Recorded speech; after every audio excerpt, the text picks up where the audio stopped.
Once upon a time, in the dusty town of Jericho, lived Bartimus Blindinius, ESQ, an astonishingly vocal gentleman whose eyesight was as absent as a cat at bath time.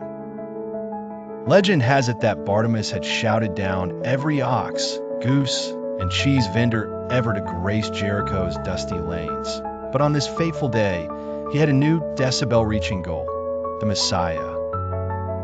Bartimus had heard via highly reliable grapevine gossip that Jesus, the famous miracle maker, was in town, somewhere around that pile of camels, judging by the noise.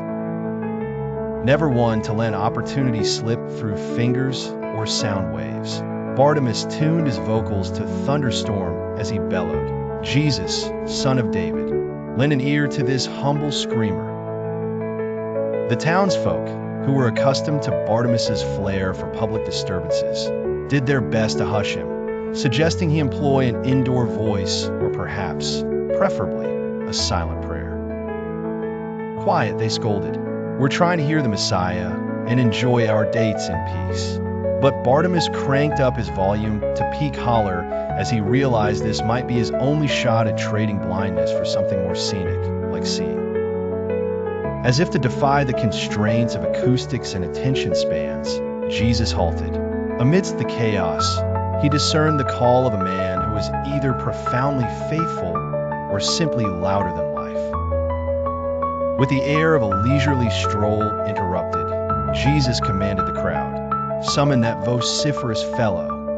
Bartimus, seizing the moment like a cat at an unattended cream jug, tossed aside his woeful beggar's garb.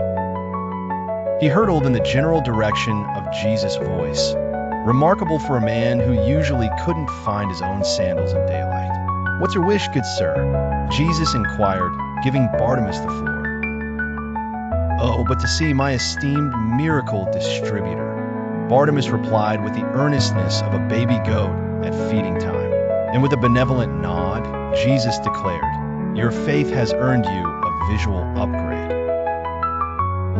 Suddenly Bartimus beheld the vivid sights of Jericho, the hallelujah banners, the well-trodden paths, and regrettably, the infinitesimal details of the very faces that had tried to silence him. But no worries, because from that day forward, Bartimus tagged along with Jesus, a walking testament to the volume of faith. And so, dear reader, remember, when life attempts to shush you, perhaps a shout is in order instead. Share your own tales of "I yelled and it happened," and let the good news echo far and wide.